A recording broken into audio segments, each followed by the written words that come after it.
안녕하세요. 아보카도 장두식 변호사입니다. 오늘은 변호사 도움 없이도 혼자서도 가능한 고소장 작성법에 대해서 알려드리려고 합니다.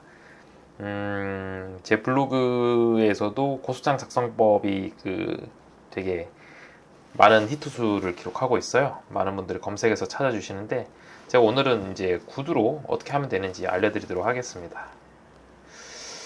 고소를 하는 이유는 일반적으로는 민사소송을 하는 것보다는 좀 더 빨리 문제 해결을 하고 싶을 때 이제 고려하기도 하죠. 상대방을 압박하는 효과도 있고 실제 이제 기소가 돼서 형사처벌을 받을 위험이 발생할 수도 있기 때문에 어, 다양한 형태로 이제 고소를 하는 경우들이 많습니다. 물론 이제 우리나라가 좀 고소가 많은 편이라고는 하죠. 뭐 고소 고발을 남발하는 나라다. 뭐 이런 얘기도 있는데 간단하게 얘기를 드리자면 민사소송을 통해서 예를 들어서 이제 가장 일반적인 게 내가 빌려준 돈을 못 받았을 때 이제 그 돈의 반환을 구하는 형태로 민사소송을 하거나 아니면 처음부터 그 용도에 대해서 나한테 제대로 설명을 안 해줬기 때문에 그걸 알려줬으면 내가 그 돈을 절대 빌려주지 않았을 것이다. 뭐 일종의 약간 대여금 혹은 차용금 사기와 관련돼서도 이제 사람들이 고소를 많이 합니다. 중요한 거는 민사소송에서 보여줘야 되는 입증의 정도보다 형사 고소에서 이제 보여줘야 되는 입증의 정도, 그 난이도가 좀 더 높아요. 그러니까 민사소송은 어떻게 보면 51대 49가 되더라도 이길 수 있는 싸움이 되는 건데 형사 고소 같은 경우에는 처음부터 이제 그러한 목적을 갖고 나를 속였다라는 걸 사기죄 같은 경우는 입증을 해야 되니까 51대 49가 아니라 뭐 한 70에서 한 80% 이상의 어떤 그 승률을 낼 수 있는 경우에 고소를 하는 게 맞습니다. 일반적으로 제일 이제 그 사기죄에서 많이 문제되는 게 대여금, 뭐 차용금 사건이죠. 상대방은 이렇게 얘기해요. 고소를 하면 내가 처음부터 속일 생각을 갖고 있었던 건 아니다. 사업을 하고 있고 현재 뭔가를 지금 준비 중인데 돈이 없어서 잠시 빌린 거고 그 진행 중에 하다 보니 잘 안 돼서 어쩔 수 없이 지금 돈을 반환하지 못하고 있다. 언제든지 반환할 의사가 있다. 사업이 잘 되면. 그리고 중간중간에 이자도 계속 지급은 하고 있었다. 그러다가 이제 지금 잠시 힘들어진 거니까 이거는 처음부터 내가 어떤 그 속일 목적을 가지고 이제 접근한 건 아니다. 는 형태의 어떤 그 변소를 가장 많이 합니다. 그래서 사기죄 같은 경우에는 무죄 혹은 뭐 불기소 처분이 나오는 경우도 상당히 많습니다. 그래서 늘 고소를 할 때는 신중하게 해야 되고 고소를 한번 하게 되면 돌이킬 수 없으니까 또 동일한 형태로 사건에 대해서 고소를 할 수가 없죠. 그런 점 감안하셔서 잘 생각해 보시고 고소를 진행하시면 될 것 같습니다. 고소장 작성법은 크게 한 7가지 정도가 있어요. 첫 번째는 이제 피해인, 고소인 인적사항을 기재를 해야겠죠. 제가 최근에 이제 작성했던 고소장을 제가 보면서 얘기를 좀 드리도록 하겠습니다. 고소인 인적사항, 성명, 주소, 그 다음에 연락처, 전화번호, 그 다음에 대리인이 있는 경우에는 고소 대리인까지 이렇게 기재를 합니다.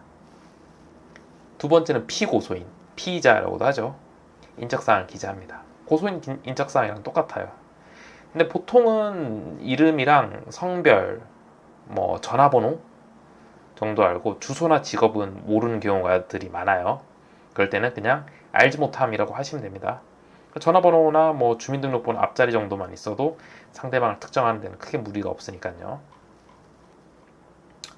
고소 취지입니다. 형법 혹은 기타 특별법에 나와 있는 죄명을 기재하면 됩니다.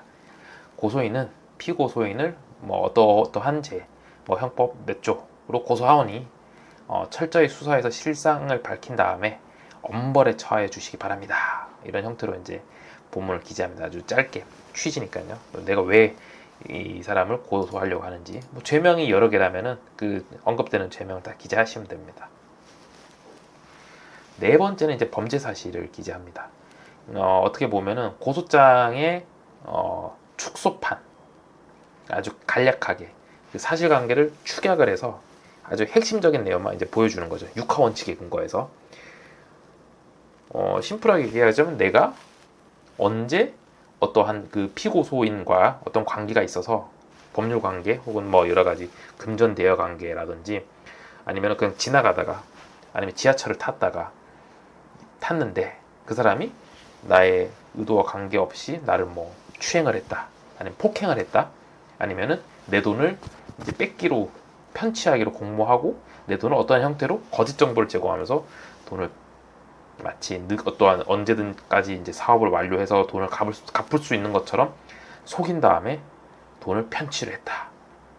아주 간략하게 쓰시면 됩니다. 육하 원칙에 근거해서 대략 뭐 A4 한 장에서 한 2장 정도 사이로만 한 3-4문단 정도로 간단하게 이제 그 범죄 사실을 기재를 하시면 됩니다. 5번째는 이제 범행 경위를 좀 더 자세히 풀어서 쓰셔야 돼요. 당사자 관계. 뭐 고소인은 뭐 저는 뭐 피해자는 나는 이런 사람이고 피고소인은 이와 달리 어떠한 형태로 일을 하다가 아니면 어떤 전혀 모르고 있지만은 뭐 몇 월 며칠 날 어디서 이제 처음 보게 된 사람이다 라고 이제 기재를 하시고 범행 사실도 좀 더 이제 자세히 쓰셔야 돼요. 사기죄가 된다면은 이 사람을 뭐 누구 통해서 아니면은 뭐 광고를 통해서 아니면은 누구 소개로 만났는데 이런 사업을 하게 되면은 돈을 많이 벌 수 있다 제안을 해서 돈이 없었지만은 이 사람이 이것만 완료되면은 한 번에 또 다 돈을 갚을 수 있고 현재 내가 진행 중인 사업이 이러이러한 게 있으니까 곧 수익화 될 수 있습니다 라고 장담을 하면서 나한테 이제 금전 대여를 요청했다 이 기재를 하는 거죠. 그런 다음에 앞서 얘기한 것처럼 이 사건에 적용을 해야 돼요. 그래서 이러이러한 형태로 내가 돈을 빌려주고 아니면 이러이러한 형태로 내가 갑자기 지나가다가 지하철에서 되게 불쾌한 신체 접촉을 당했어요. 그렇다면은 피고소인의 이러이러한 행위는 형법에서 규율하고 있는 사기죄에 해당한다. 혹은 뭐 강제추행죄에 해당한다. 그 사건에 적용을 시켜야 되죠. 나에게 발생한 행위가 왜 이렇게 됐는지 이제 사건에 적용하는 단계가 필요합니다. 그래서 결론을 써야죠. 그러니까 이 사람은 이 죄책을 부담한다. 그러니까 철저히 수사해서 엄벌에 처하해 주시기 바랍니다. 다만 이제 이와 나와 비슷한 사안에서 상대방의 처벌을 받았을 수도 있고 안 받았을 수도 있어요.